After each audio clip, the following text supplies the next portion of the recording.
So Calvin, what's the financial fix here? Yeah, good evening, Darren and Kat. That's the big question that right now, at least here at the State House, nobody has the answer to. Now, for years, Vermont's student population has been shrinking, the cost of education has been going up, and our academic achievement has remained stagnant. Before the pandemic, before thousands of Vermonters were working from home, thousands would spend hours on end commuting to work in cars like these. Now, fuel-burning internal combustion engines, they contribute 60% of Vermont's greenhouse gases. As Senator Leahy steps back from Washington after almost 50 years, he remembers a time where Congress wasn't so divided. This graph represents job openings and Vermont's unemployment rate. As you can see, at the beginning of the pandemic, this blue line spiked when our economy shut down. Now, as the unemployment rate over the past 3 years has returned back to normal, the number of job openings has still remained high. Vermont lawmakers in both the House and the Senate are hearing from their constituents just the panic, I think maybe is one way to put it, but just the really strong concern about, what this is going to mean for property taxes. Monday also marked the first public appearance of the state's attorney since she was arrested for allegedly driving under the influence last week. It really depends on where you go. Some communities, such as Barrie, some folks are still trying to meet basic needs, while if you go just down the road to Montpelier, it's full of contractors. Charred debris, twisted metal, and the smell of campfire still linger in the air here along Stonecutters Way in Montpelier. It did not include an extension of DCF's General Assistance Program, which has been housing homeless Vermonters.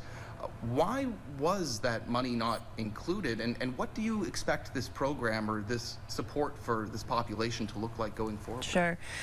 So we created many critical programs during the pandemic. Downtown Barrie has come a long way in its recovery, but some here in town tell me that they still have a long way to go. The increased fees are expected to bring in about $20 million. Inflation, costs going up, revenue will be down, that coronavirus cash is gone. And they say that they're putting their heads together to try to cut costs, which they say will be painful. The House of Representatives plans on taking up at least 4 vetoes in addition to the state budget. Calvin, what's behind the State House squabble? Yeah, good evening, Darren. Essentially, it's a disagreement about the balance of power and who has the authority to raise fees. So what kind of effect does a looming government shutdown have on us here at home in Vermont? And what's going to be done to get flood victims the support they need before winter? Our Calvin Cutler is following the money and joins us live from our Montpelier bureau. Calvin, what are leaders telling you? Yeah, good evening, Kiana and Kat. They say that FEMA workers will still be able to work here in Vermont and deliver immediate aid to flood victims. But the longer that a potential government shutdown drags on, it could have an effect on some state programs. Kyle Richardson bought his first home in Barrie 7 months ago. His whole neighborhood was slammed by this summer's floods. $178,000 worth of damage just for me. And that is not including outside. 3 months on, he's still waiting on most of his insurance money, which didn't cover any of his personal belongings. We lost everything. I mean, there was nothing salvageable in this house. I had 4 feet in my kitchen and my living room. Everything was gone. FEMA paid out about $5,000. Approaching 3 months since the floods, he's still mucking out his garage and trying to find a way to replace his boiler. Things cost money and money's just not here. The fall foliage is turning and the weather is getting colder.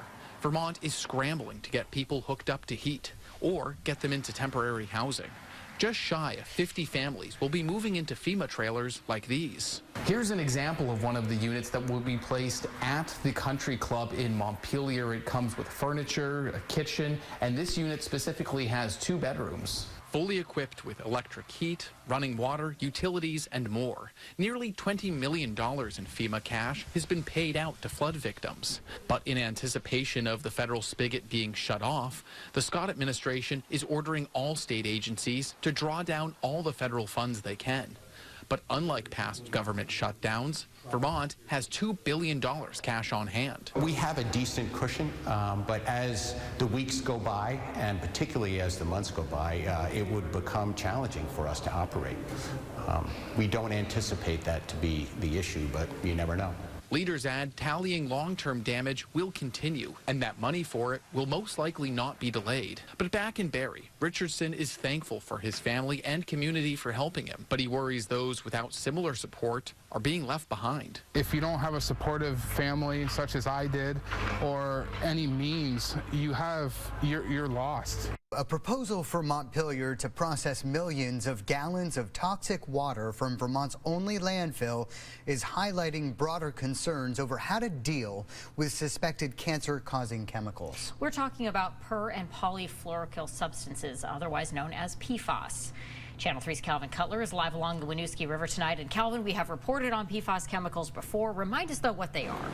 Right, so they're a group of man-made chemicals, and they're in just about everything that we use. Food packaging, furniture, even our own clothing. And exposure has been linked to cancer and other negative health outcomes. And for years, it's been treated and has been released into the Winooski River and other waterways. PFAS, the same chemicals from an old Teflon plant that contaminated hundreds of wells in Bennington. Millions of dollars in medical bills and new water lines later. Clean water. Residents finally have clean drinking water, but the chemicals are in the ground of that community forever. Our understanding of PFAS, their toxicity, and their ubiquity has grown in the past few years since the Bennington contamination was discovered. They're in consumer products and used by all Vermonters for decades. Products that end up here. Casella's sprawling landfill in Coventry, as seen from SkyMax 3.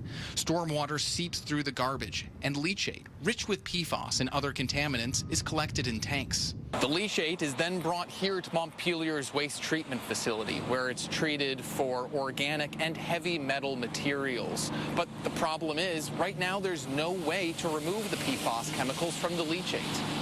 And then, like all treated and regulated water, it's released into the watershed. In this case, the Winooski River. At a recent city council meeting, Montpelier residents were shocked to learn this has been happening for years. This is a question of morality. This is not a hot potato for us to toss around among us. Montpelier has the only wastewater treatment facility in Vermont willing and able to take leachate from regional landfills and remove contaminants. Newport used to process the landfill leachate, but now has a moratorium on the juice after PFAS were found in Lake Memphremagog. Other wastewater plants don't have the capacity, leaving Montpelier as the only taker. Under a proposed wastewater permit from the state in front of the city council, Montpelier would triple the amount of leachate it treats and releases into the Winooski, which then runs into Lake Champlain. I personally am concerned that if we just said, no, we're not going to take it anymore, that the filtration might not happen, and then it might just mean another community is taking it for years and years. All of the regional communities all dump into Lake Champlain eventually. The state permit also requires Casella to look for another solution. The company is looking at ways to pre-treat leachate at the Coventry landfill to remove PFAS. But right now, that technology doesn't exist. What kind of technologies exist that allow you to handle, treat, and manage those chemicals without doing any kind of damage to the waters of the state or to the ground? Some would require the chemicals be shipped out of state or require Casella store them on site. But advocates say solutions for dealing with PFAS are as complicated as the problem. We need to, first and foremost, stop using these chemicals, stop having them be in our products, stop putting them into our waste stream, and then we also need to deal with the PFAS contamination that is already there. Vermont lawmakers last year started that process, banning some products that contain PFAS. And the EPA this week announced $10 billion to treat and manage PFAS nationally. But leaders say the debate over how to deal with PFAS is part of a bigger conversation of how to manage what we produce and how we dispose of it. And we just need to make sure that we can manage that process as a whole, so that at the end of this process we can have a treatment system that actually that it does the work that we need to do and can provide confidence to Vermonters that the leachate is being treated. Now, ultimately, PFAS that are already here in our waterways, in our soil, and in our own bodies, they're here to stay. Now, Montpelier City Council officials are expected to vote on the draft permit next month. Reporting live in Winooski, Calvin Cutler, Channel 3 News.